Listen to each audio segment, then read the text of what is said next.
Udah bisa lihat tampilannya? Udah bisa terlihat tampilannya? Sudah ada, Pak.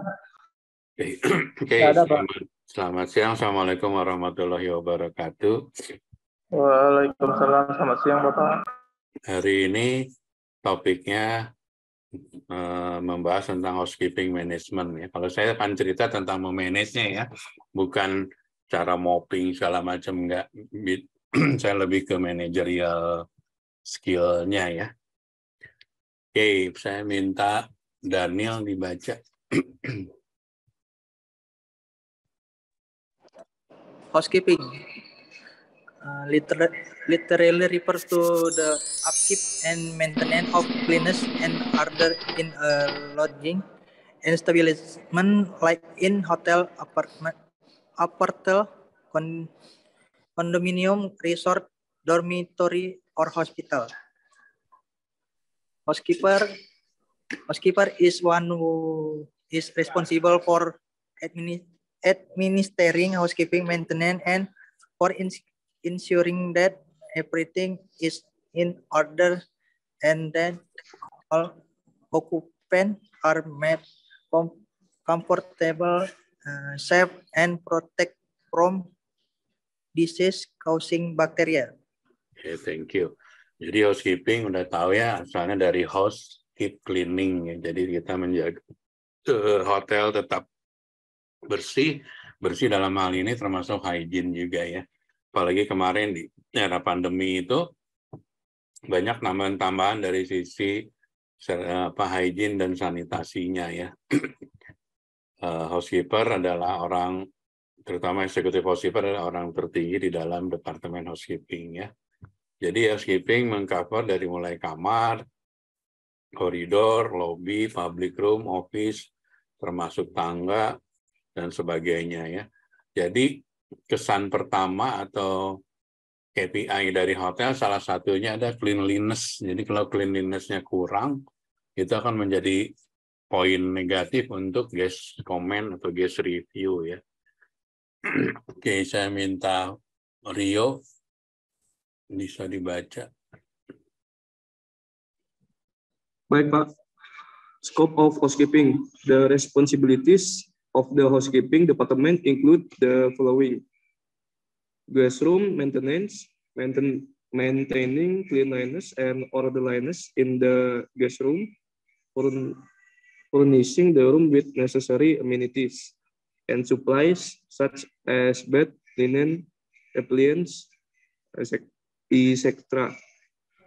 Attending to service requests of house guests, keeping the area free of safety hazards. Thank you, sir. Oke, thank you. Jadi job scope-nya dari housekeeping ya, kamu divisi kamar harusnya udah tahu ya. Jadi gimana kamar ready to sell disiapkan. Jadi nanti kerjasama dengan engineering. Nanti housekeeping akan membuat checklist hotel-hotel mana, kamar-kamar mana yang perlu preventive maintenance. Biasanya kita ada RPM ya, room preventive maintenance.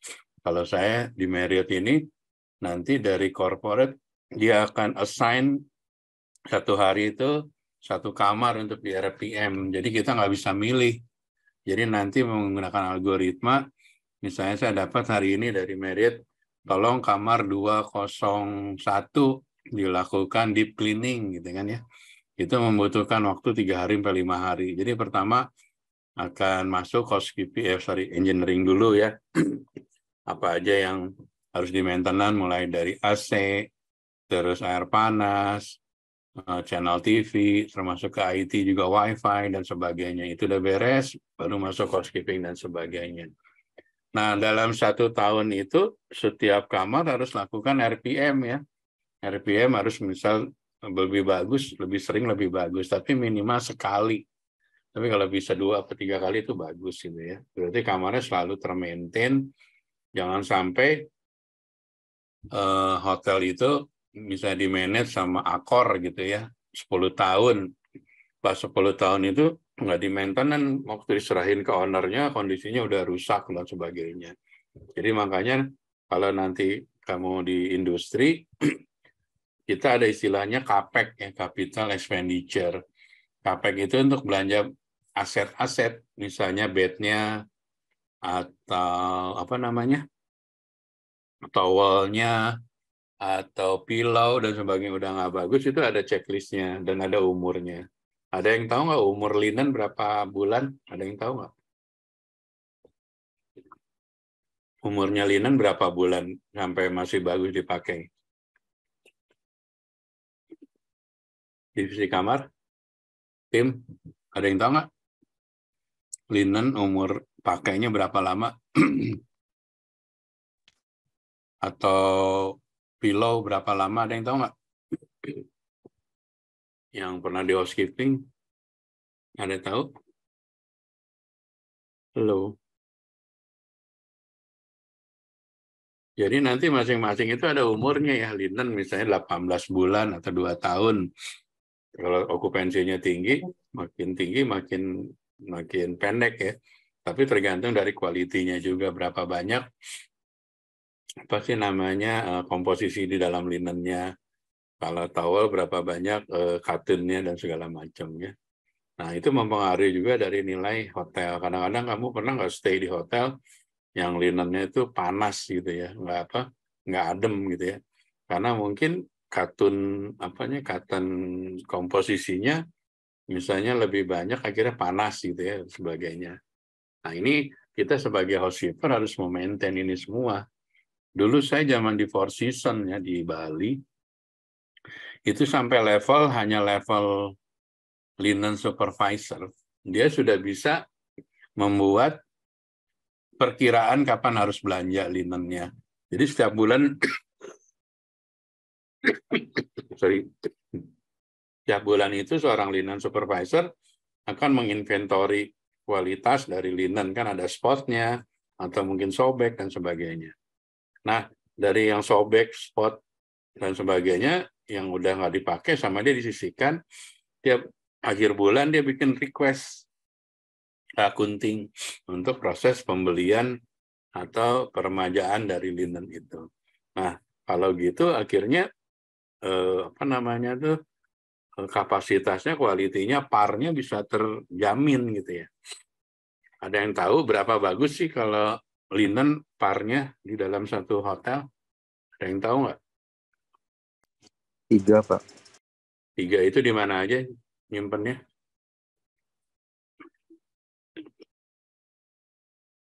Satu di mana, satu di mana, satu di mana? 3 itu di mana aja? Tadi yang jawab 3. Jadi kalau parnya 3, berarti satu kan di kamar, di setup ya, satu di pantry, atau mungkin satu di di outsourcing laundry atau di laundrynya gitu ya.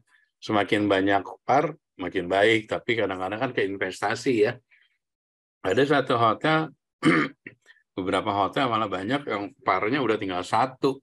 Bisa dibayangin itu kalau okupansi lagi tinggi, kamu sebagai housekeeping gimana maintain kamarnya gitu ya. Karena bisa ada kamar nggak bisa ready, nggak bisa dijual, nggak available karena nggak ada linen dan sebagainya.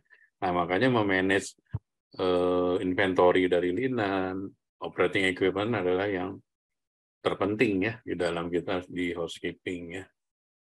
Oke, sekarang saya minta Farhan dibaca. Baik, Pak.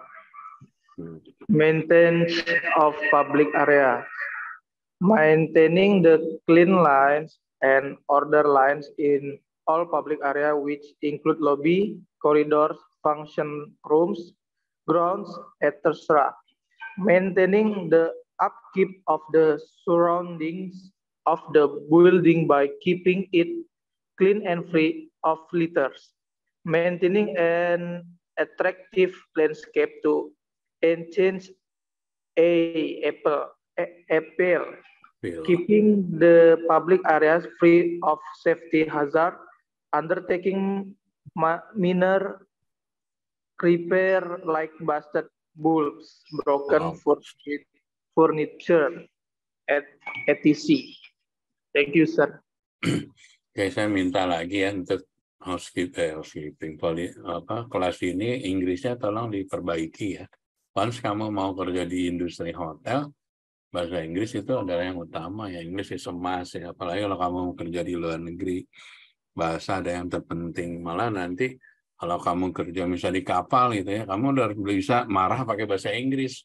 Kalau nggak bisa marah pakai bahasa Inggris, kamu dikerjain sama orang-orang dari India, dari mana gitu. Kamu yang kamarnya dapat jatah 20 bisa dijejelin banyak gitu. Tapi kamu nggak bisa marah dalam bahasa Inggris, akhirnya nerimo doang. Nah, ini juga penting. Bahasa Inggris itu penting.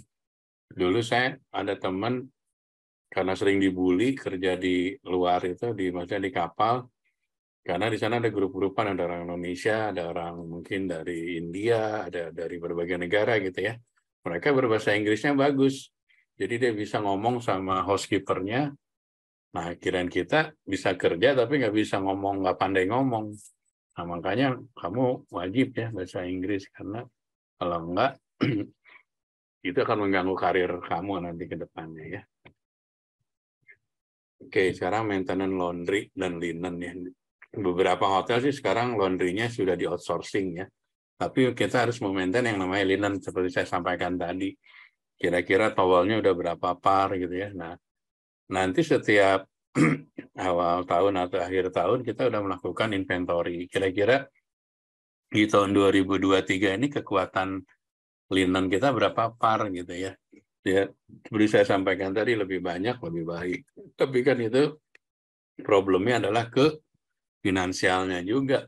Kalau hotel nggak ada uangnya, baru-baru mau beli linen, karena dia mungkin buat gajinya juga terganggu, buat bayar listrik, air, dan sebagainya. Nah, makanya penting untuk memanage housekeeping ini gitu. Gimana caranya kamar bisa selalu terjual, tapi kamarnya bersih, produknya atau inventorinya terus terjaga gitu ya. Sampai di sini ada yang mau nanya nggak? Housekeeping. Oke, kalau nggak ada, problem di housekeeping secara garis besar, salah satunya di laundry ya. Banyak problem saya ngalamin karena mungkin pekerjanya terbatas, barang-barang linen habis dicuci itu datang dari outsourcing laundry, udah nggak dicek lagi. Kirain kamu sebagai room boy, pas kamu setup kamar, posisi udah di koridor, udah di floor, ternyata ada spot dan sebagainya. Jadi kamarnya atau waktunya jadi kepotong, harus ngambil lagi linen ke bawah atau ke pantry dan sebagainya. Pastikan juga semua peralatan yang ada di housekeeping pantry atau housekeeping store itu terjaga, seperti kayak baby cot ya, karena menandakan baby cot yang tempat bayi.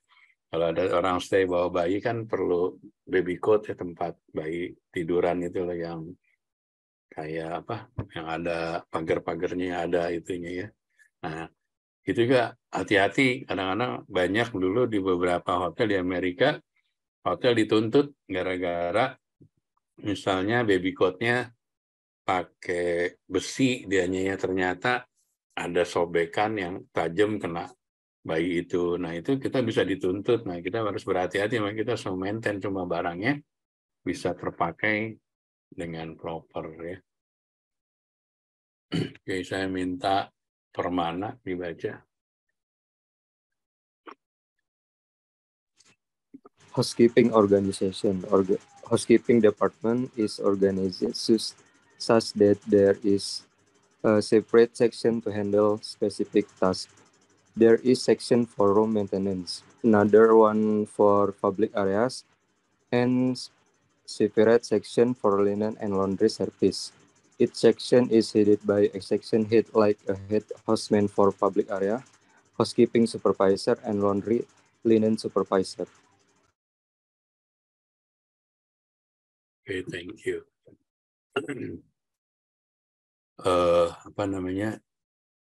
Jadi di organisasi di housekeeping itu kita sama seperti departemen lain ya. Kita kadang-kadang kita sebagai housekeeper harus memanage dengan manning yang terbatas, atau kamu misalnya jadi housekeeper di kota di mana resources-nya nggak banyak dan sebagainya. Nah, disinilah kita kemampuan seorang pemimpin ya untuk menyiapkan anak-anaknya, stafnya untuk bisa bekerja secara maksimal ya. Kadang-kadang yang pekerjaannya cukup oleh satu rumoi mengerjakan misalnya 12 sampai 20 kamar, tapi ternyata satu rumah itu nggak beres-beres, itu akhirnya harus dibantu dengan tim lain dan sebagainya gitu ya. Oke, nah ini contoh dari struktur organisasi di dalam hotel, di housekeeping departemen ya. Biasanya tergantung ya, kalau hotelnya level bintang 4 mungkin namanya executive housekeeper atau housekeeping manager, atau mungkin di atasnya ada lagi RDM dan sebagainya ya. Biasa kita bagi dua, dari housekeeping supervisor, public area, sama linen ya. Masing-masing punya tanggung jawab di area masing-masing ya. Nah, kalau hotel yang nggak besar, biasanya housekeeping manager, di bawahnya ada asisten atau langsung supervisor ya. Dan room attendant-nya biasanya kadang-kadang sebagian anak DW, sebagian kontrak ya. Nah, tugasnya mungkin udah tahu ya kamu semua, room attendant, tendang, house assistant, dan bla bla bla. Ini bisa kamu baca, ini teorinya aja ya. Nah, pastikan waktu kamu pasti udah tahu lah housekeeping untuk prepare trolley, chemical, dan sebagainya, supaya barang-barang tidak menjadi, seperti saya sampaikan tadi, kira kamu udah ke floor, udah naik ke floor, ternyata kurang linennya atau kotor linennya, harus balik lagi, kan mengurangi waktu kamu untuk bersihin kamarnya ya. Nah, sekarang ini mungkin kalau kamu udah training di beberapa brand besar, kita menggunakan yang apa sih namanya, laser ya, untuk ngecek kalau ada bakteri-bakteri ya.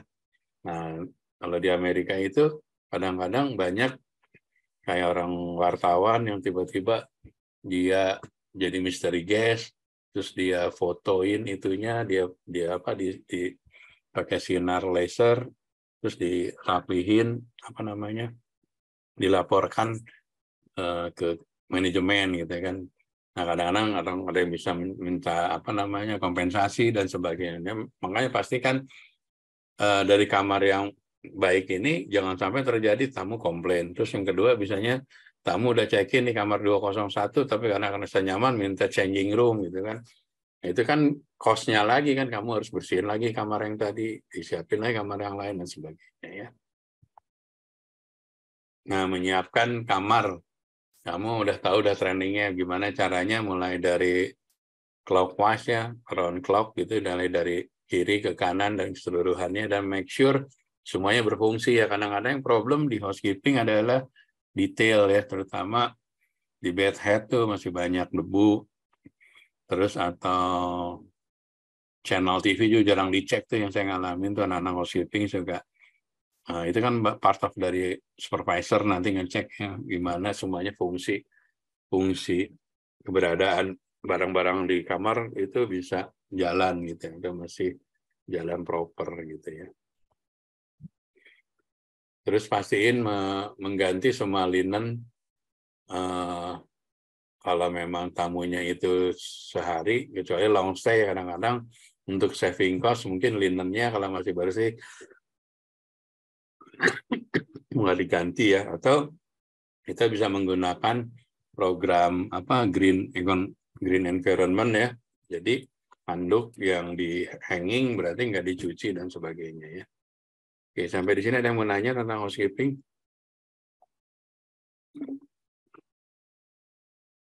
Oh, nggak ada, saya lanjut ya. Saya minta Hana bisa dibaca.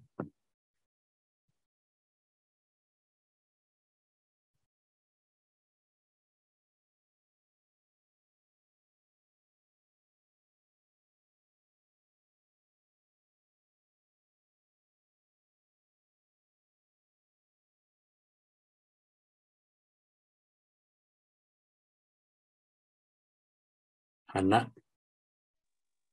Yes, yeah. Clean windows and glass surface. Remove soil, egg from windows, glass surface, and fetch of building surface, including frames and curtain wailing, using the appropriate cleaning products. Identify and report damage or insecure window, glass surface, and page to the appropriate person. Always ensure windows and balcony doors have a sticker with logo clearly visible at eye level for safety purpose. Oke.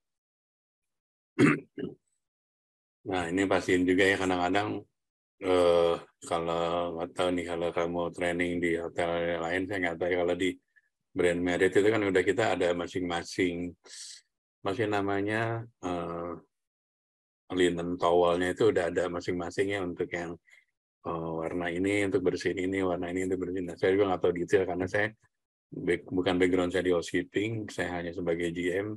Saya tahunya prepare bahwa di dalam waktu kita opening itu kita nyiapin beberapa apa istilahnya tuh, jadi lupa tuh. Ada WA masuk jadi lupa, ada lap, kan ada lapnya tuh macam-macam ya warnanya. Ada yang tahu nggak fungsinya apa? Ada yang pernah training di housekeeping di brand besar nggak? Yang intinya macam-macam. Ada yang tahu nggak? Ada yang tahu nggak? Maaf Pak, nggak kedengeran. Kalau kamu apa namanya training kan kamu dikasih peralatan kerja, salah satunya yang buat mopping itu ada beberapa warna ya. Ada yang tahu nggak? Masing-masing warna itu fungsinya apa aja? Tahu Pak. Apa? Saya kebetulan training di Hermitage Jakarta, iya. Pak. Di Apa aja? Marriott. Seingat saya itu yang warna putih itu buat kaca, itu cloth ya Pak, cloth biasa warna putih buat kaca, hijau buat was basin. Kalau kayak orange itu biasanya kayak buat noda-noda berat Pak. Itu aja seingat saya Pak. Oke, good. Oke, jadi gitu ya. Jadi kita harus memastikan fungsi dan masing-masing ya. Tapi kalau di hotel lain kan satu lap ya buat bersihin kaca, bersihin TV, bersihin jadi satu ya. Nah, itu juga menjadi, kamu kan suka lihat nggak di IG ada nggak yang kayak ngebersihin apa itu namanya water kettle atau water jug gitu ya. Seenaknya aja dan akhirnya menjadi komplain ya bagi hotel dan menjadi image yang tidak baik kok kalau nginep di hotel ternyata housekeeping-nya bersihinnya kayak gini, jadi nggak hygiene dan sebagainya gitu ya. Ini ntar kamu baca aja, ini terlalu teori ya. Kalau saya mau ngajarin mungkin yang lebih ke bersifat lebih ke manajerialnya ya. Kalau ini ya karena masih saya harus nyiapin buat housekeeping management ya, jadi nanti kamu tolong baca detailnya ya. Karena ini apa namanya terlalu teoretikal ya bagi saya ya. Nanti dibaca aja. Mungkin saya akan lebih banyak ngisinya nanti di sisi yang lebih ke manajerial, kan ini lebih ngebaca teknik apa namanya, lebih ke administratif ya. Mungkin sebelum sampai ini ada yang mau ditanya nggak?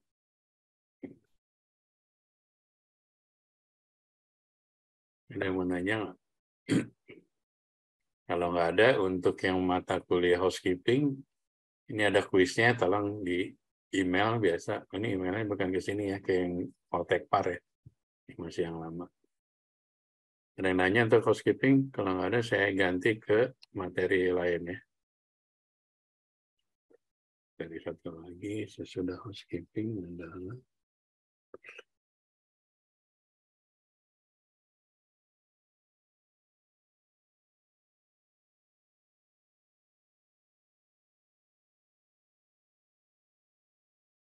tampilannya sudah terlihat belum? Hotel Operation Management. Sudah kelihatan tampilannya? Sudah Pak. Oke. Jadi topik yang kedua kita membahas tentang hotel operation ya. Jadi mulai dari front office dan sebagainya. Saya minta siapa yang belum baca. Alif, bisa dibaca Alif?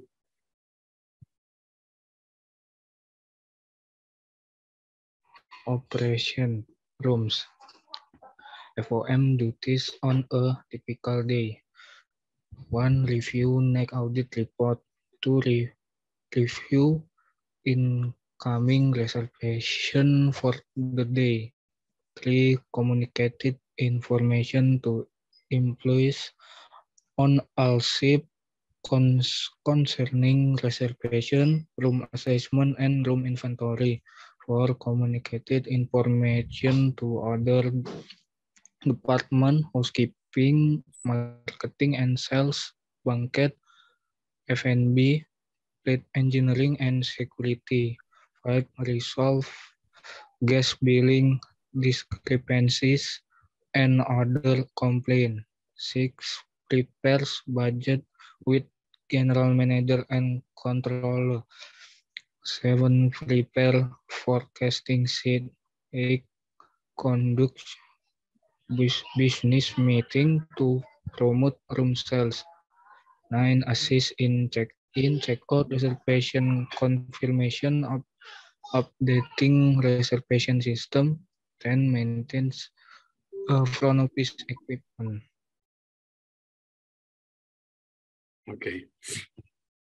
Jadi kita masuk mulai dari operation ya, dari rooms, ada front office, ada housekeeping ya. Jadi nanti FOM, kamu jadi FOM someday kerjanya apa aja, salah satunya untuk orang yang datang, kamu lihat net audit report ya. Semalam revenue-nya seperti apa, semalam ada kejadian apa, kamu buka juga logbook ya, kalau yang masih menggunakan logbook. Tapi kalau yang udah by system, kita bisa lihat remark-nya problemnya apa aja. Biasanya ada komunikasi antar shift ya. Kita saling komunikasi, misalnya ada tamu komplain apa, shift 2, shift 3 dikasih info juga. Jangan sampai pas shift 3-nya nggak tahu apa-apa, kamu yang dikomplain di shift 2 akan marah lagi gitu kan, dia udah nerangin, sebelumnya dia harus nerangin lagi ya. Ngecek juga guest billing. Kadang terjadi perbedaan antara housekeeping dengan FO. Di housekeeping bilang bahwa tamu sudah check out gitu ya. Karena barangnya udah nggak ada. Tapi nggak diinfo ke FO, sama FO di running gitu ya, masih dianggap sebagai tamunya masih in-house.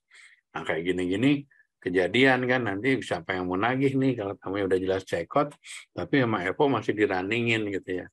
Atau kebalikannya, tamunya check out di depan, tapi sama anak FO, anak housekeeping nggak dikasih info, kamarnya dibersihin, dan masih dianggap occupied. Nah kayak gini-gini nih sering terjadi itu di hotel. Nah, terus pastiin juga nanti ada target sebagai seorang FO manager, dia harus bantu jualan juga. Dia harus ngasih target ke anak-anak front desk, misalnya setiap hari harus upselling berapa kamar, terus harus memastikan bahwa semua tamu yang datang ke hotel, walaupun tanpa reservation, misalnya ada nawar, ada apa, dipastikan dihandle dengan baik, jangan sampai tamunya cancel atau segala macam ya. Terus yang terakhir nanti kita akan ajarin revenue management gimana cara membuat forecasting. Forecasting meramal kira-kira okupansi akhir bulan ini berapa sih? Itu lihat dari berapa sih trennya yang nginep dan sebagainya ya. Oke, kita lanjut. Oh, ini ada video. Ini ada video, coba kamu lihat, tapi kita cek dulu suaranya masuk nggak ya? Tentang tentang operation di hotel. Coba saya cek dulu suaranya masuk nggak? Hi, my name is Wilson, and I've been working in the hotel. Suaranya ada? Gambarnya ada? Ada, Pak. Ada, Pak. Ada, Pak. Kan kamu lihat, ini adalah satu contoh keadaan operasional hotel, salah satu hotel di Singapura. Mulai dari front desk ke sales ke banquet dan sebagainya. Coba kamu pelajarin ya, kita lihat sama-sama di video ini. Like communication sector for the past 5 years. I'm on my way to work, and let me show you what I love about my industry. Morning, Wilson. Hey, Joe. How are you? Meet my new friends. They're here to find out more about what we do. Hi, I'm Joe. As a contract staff, it's part of my job to make our guests great first impression. I see. Let me bring you in. Hi, Atika. Hi, Wilson. How are you? Nice seeing you here. Definitely not checking in today. No, I'm not. Why don't you share about what's your job like daily? As you know, concierge being the first point of contact, we create the experiences for our guests. So other than that, other than check-in and check-out, we introduce status, also suggest dining options around the area. What I love is the smile in the faces, knowing that they actually enjoy the food. You're definitely passionate about your job. All about the passion. Yo, where are you going? I'm heading to level 7 to send a parcel for guests. So other than sending the parcel, what else is interesting about being a concierge staff? Yeah, as a concierge staff, yeah, you have to make a reservation for guests. Let's say like restaurant, tour, and transfer for them. So Joe, what does it take to be a good concierge staff? If to be a good concierge, firstly, yeah, we must make our guests feel like they are at home. Secondly, yes, we must be very good. That's very important. All right. See you, Joe. Take care. Hey, Kenneth. Wow, this smells yummy, man. You know it's not for you, right? I know, just joking. So you'll be paying for the event tonight? Yes, that is right. Other than arranging for meeting packages, we also have to give what our clients pay for. So I guess you're the person to talk to if I want to organize a huge event like my wedding. Yes, I'll be happy to assist with any event inquiries. We'll need things like your program flow, your setup, your dietary requirements of the guests. Wow, that's so impressive. So, oh, Alicia, what are you doing over there? Hey, Wilson. Hey. I need to go to the office to get some I'll come along. Sure. So, Alicia, what have you been up to lately? I'm working on an exciting project and we are rebranding the Aqua Luna. Right. I would like the logo. Fabulous. This looks great. I wish I could design like you. Is there going to be a party for the event? Yes, we're organizing a party for the media. I need to work with different vendors who specialize in different work areas. My job is to make sure the work comes together so the hotel public will be executed and within budget. Wow, that sounds like a lot. See our hotel website, you can get real-time feedback and work with diverse group of professionals. Bye-bye. Yes, sir. Hey, Gaia. Please, my room. You're trying to really believe that I'm so busy. Not a problem.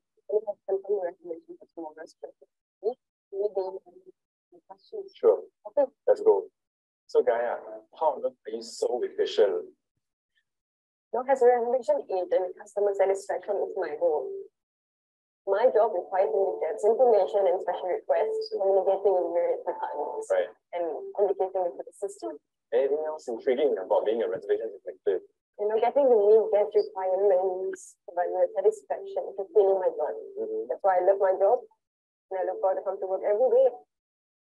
It's really nice to have driven colleagues like yourself. I've been around for so long, but it's only today that I get to know of everyone. I feel like I can move around the department right now. Well, every day you can learn something.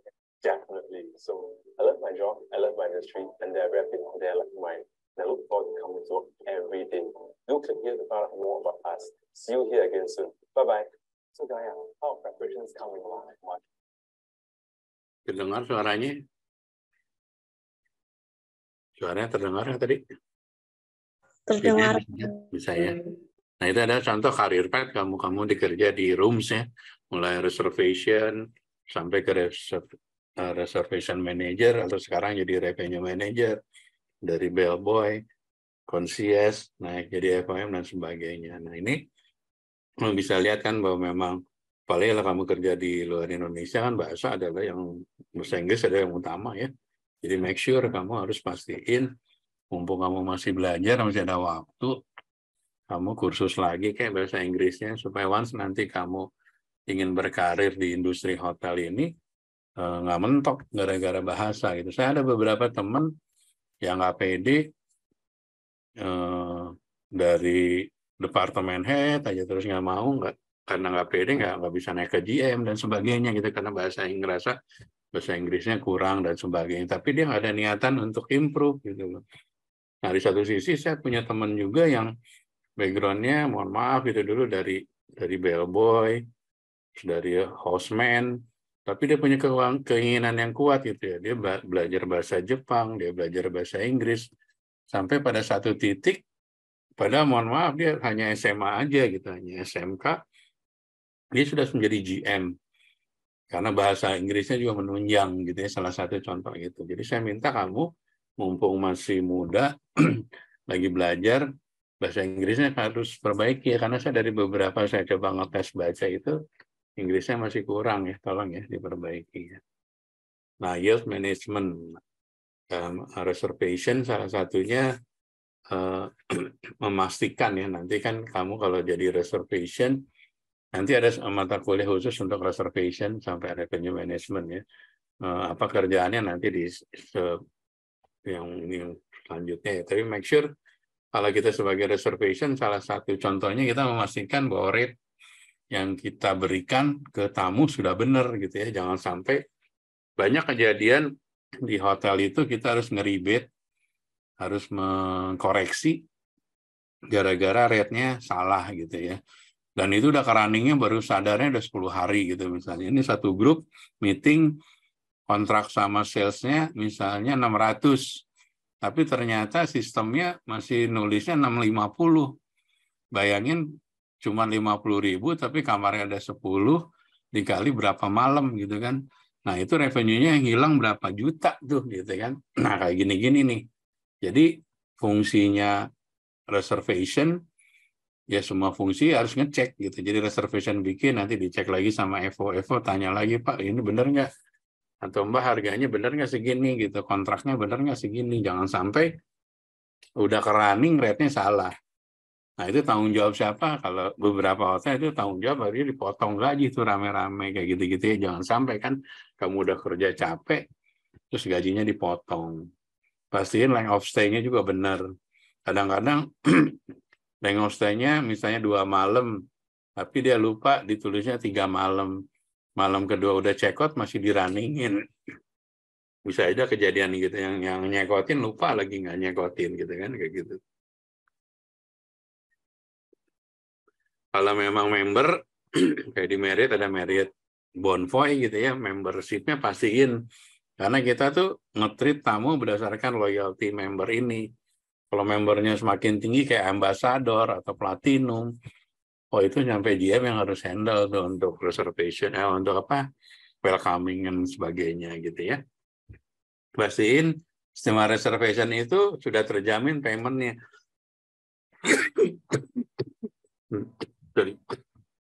Jangan sampai giliran pas tamunya check out pada sibuk ini gimana pembayarannya ya gitu. Nah, ini kejadian seperti itu sering terjadi.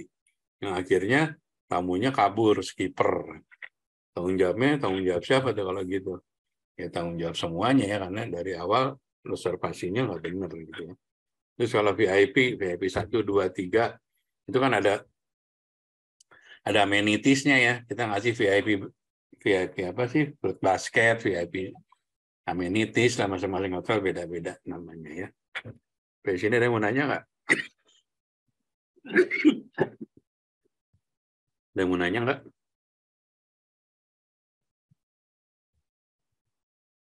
Palembang ada yang mau nanya Palembang? Ada yang mau nanya nggak? Kalau nggak ada, selanjutnya kita lanjut ya. Kamu udah diajarin cara ngitung okupansi, room ARR dan sebagainya, udah diajarin belum? Cara ngitung okupansi udah ada yang tahu? Halo. Sudah Pak, tapi perlu mengulang lagi. Oke ya. Make sure ini adalah paling basic ya. Nanti kamu jadi revenue manager akan setiap hari cerita berapa ARR, berapa RPI yang sudah disampaikan waktu itu, berapa RevPAR, dan sebagainya. Formulanya untuk ngitung okupansi adalah jumlah kamar yang terjual ya. Kalau kamar komplimen masuk nggak ke kamar terjual? Kamarnya komplimen dimasukin ke room sold nggak? Ada yang tahu? Enggak, Pak. Enggak. Kenapa? Karena nggak bayar gitu ya. Kalau di beberapa brand, komplimen dihitung sebagai room sold karena komplimen itu ada korelasi dengan bisnis. Misalnya kamu ngasih komplimen buat bookernya PT Pusri gitu ya. Itu kan ada nilai kontrak bisnisnya gitu loh. Kecuali kamu ngasih ke orang Pemda gitu, nggak ada hubungannya gitu. Nah, beberapa hotel komplimen itu dimasukin jadi penambah room sold ya, tapi beberapa di take out nggak dimasukkan gitu ya.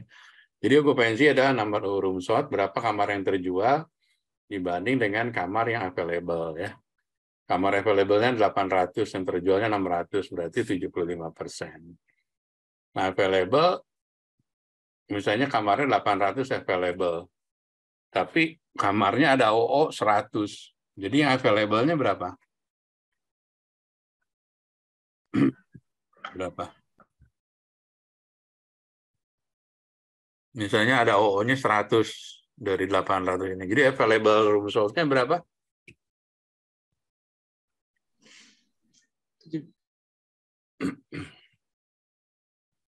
Jadi kalau misalnya OO-nya itu permanen ya, lebih dari 2 hari, misalnya membutuh waktu sampai 1 bulan, itu harus di take out dari inventory ya.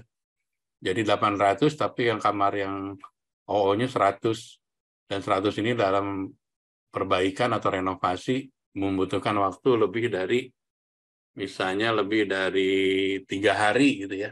Itu dikeluarkan dari inventory ya. Tapi biasanya kalau di brand besar dia harus report dulu ke corporate-nya. Dengan alasan ini kamar lagi direnovasi, butuh waktu lebih dari 30 hari gitu. Nah, akhirnya dikurangin dari sini ya. Terus menghitung juga ADR, average daily rate, atau banyak orang nyebutnya ARR ya. Room sales dibagi dengan jumlah kamar terjual ya. Nah ini nanti kamu hafalin aja ya, nggak usah saya ajarin ya, kamu pelajarin. Nanti ada latihannya ya.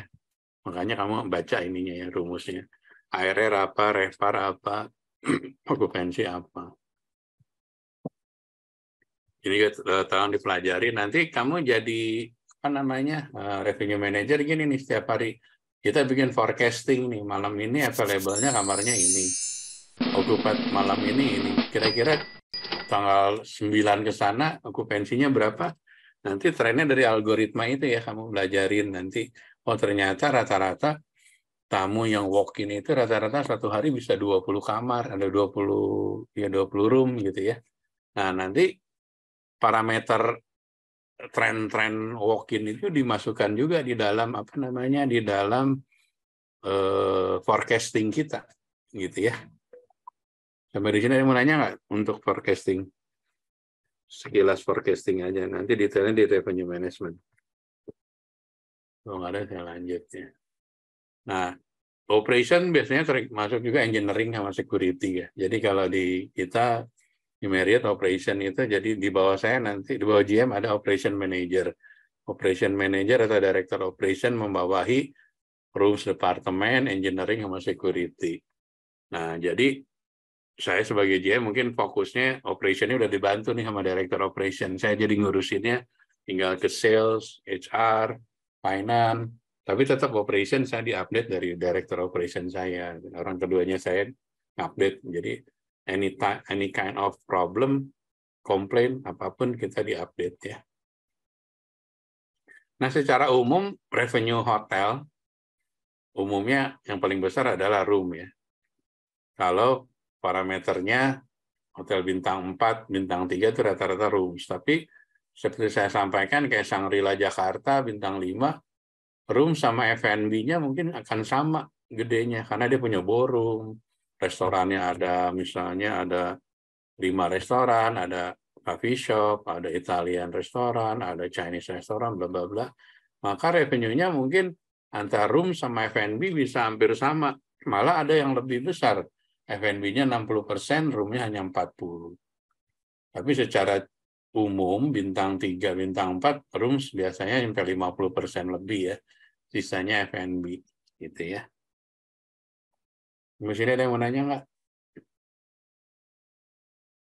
Oke, ini tentang operation. Biasanya kita apa namanya, route of tamu datang ke hotel itu menggunakan berbagai jenis platform ya. Ada menggunakan OTA. OTA tahu apa artinya panjangan OTA? Online travel agent, Pak. Ya, online travel agent. Ada yang menggunakan juga Global Distribution System ya. GDS ini adalah dulu model reservation-nya dari airline. Terus dipakai oleh hotel untuk pemesanan. Zaman dulu kan belum ada OTA ya, semuanya pakai GDS. Sekarang masih ada GDS, ada OTA dan sebagainya. Nah, seperti ini nih. Jadi masuk ke hotel website atau hotel booking reservation itu menggunakan berbagai jenis platform ya, ada dari OTA, ada dari GDS, mungkin ada dari orang salesnya langsung, atau websitenya hotel. Ini adalah contoh dari datangnya tamu ke hotel, bisa menggunakan berbagai platform ini. Ya. Di website, makanya website itu harus menarik. Website itu nanti kamu kalau jadi revenue manager akan kolaborasi dengan Markom dan digital marketing. Gimana caranya bikin program-program promotion di hotel website kita. Atau kita bikin promotion di OTA. Misalnya kamu bisa lihat deh, ranking 1 sampai ranking 5 di hotel di Palembang, bintang 4, hotelnya apa aja kalau di OTA? Ada yang tahu nggak? Kalau kamu mau booking hotel di OTA, kamu suka ngeliatnya waktu pertama buka, misalnya hotel Palembang, seret, ranking 1 misalnya Reduta, 2 apa, 3 apa, 4 lah. Nah biasanya masuk di first page rank itu, 1 memang hotelnya laku banget, kedua hotelnya bagus, biasanya akan, atau yang ketiga, kalau hotelnya biasa-biasa aja, dia berlangganan supaya bisa masuk di first page. Dan orang kan pasti kalau mesen biasanya pertama lihat lokasi dulu ya kan, nyari hotel di Palembang. Kalau Palembang kayak Bali, mungkin lihat di Kutenya atau lihat di Ubud atau di mana, tergantung lokasi kita mau berangkat kemananya gitu di daerah sana. Nah tapi kalau di Palembang nanti kita lihat nanti ranking 1 sampai 5 hotel mana aja sih bintang 4 yang lokasi di kota gitu kan. Baru ke harga, fasilitas dan sebagainya. Nah ini adalah satu contoh. Nanti di industri itu kamu harus kreatif setiap saat, terus karena kamu akan bersaing dengan hotel lain. Kamu akan melakukan kerjasama antara revenue manager, digital marketing, atau Markom. Mungkin program-program apa yang ada, baik di program di OTA atau offline, atau di websitenya gitu ya. Sampai sini ada yang mau nanya nggak? Lagi saya meeting. Nah kalau nggak ada, ini contoh struktur organisasi di hotel yang besar ya, dari general manager, di bawahnya ada executive committee atau disebutnya EXCOM ya. Biasanya DOSM, chief engineering, resident manager, controller atau FC dan sebagainya. Ini contoh dari struktur organisasi kalau hotelnya besar lebih dari 300 kamar ya. Kalau hotelnya kecil sih ini nggak terlalu banyak ya, paling bisa dirangkap-rangkap ya. Kalau kamu bayangin kayak Ibis, mungkin di bawah ini HOD-nya, departemen head-nya cuma 2 mungkin. Ini digabungin kayak back office semuanya reportnya ke sini gitu ya. Rooms reportnya, operation semua reportnya ke sini 1. Jadi cuma ada 2. Kalau misalnya hotelnya kecil ya. Tapi kalau hotelnya besar biasanya executive committee-nya atau HOD-nya banyak gitu ya. Ini salah satu contoh brand-brand besar, ini masih tahun berapa? Ini udah tahun lama sih. Oh, tahun 2000 berapa nih potong. Ini beberapa brand besar di dunia ya. Hilton, ini nggak tahu nih tahun berapa, 2021 kayaknya. Disusul Marriott, Hyatt, dan sebagainya. Tapi sekarang Marriott sudah gabung sama Sheraton, sepertinya sih sudah lebih besar dari ini. Ini saya lupa nih tahun berapa ya. Nah ini brand-brand besar nih, kalau kamu mau kerja, carilah di brand-brand ini nih, supaya kamu trainingnya bagus nih. Ya, lanjut. Nah ini terakhir. Jadi kuisnya ada 2 yang tadi, satu yang di FO, satu di housekeeping, satu di operation ya. Jangan lupa di emailnya ke sini, apa pengertian tentang room management, yield management, dan GDS. Ya. Sebenarnya ada yang mau nanya nggak?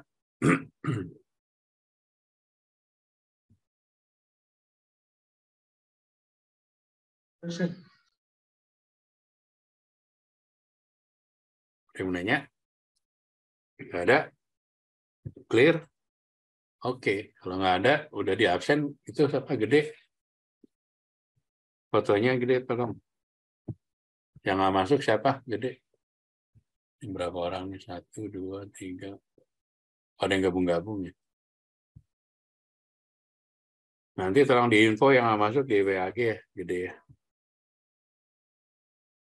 Oke, kalau nggak ada, thank you. See you next week ya. Baik Bapak, thank you Pak.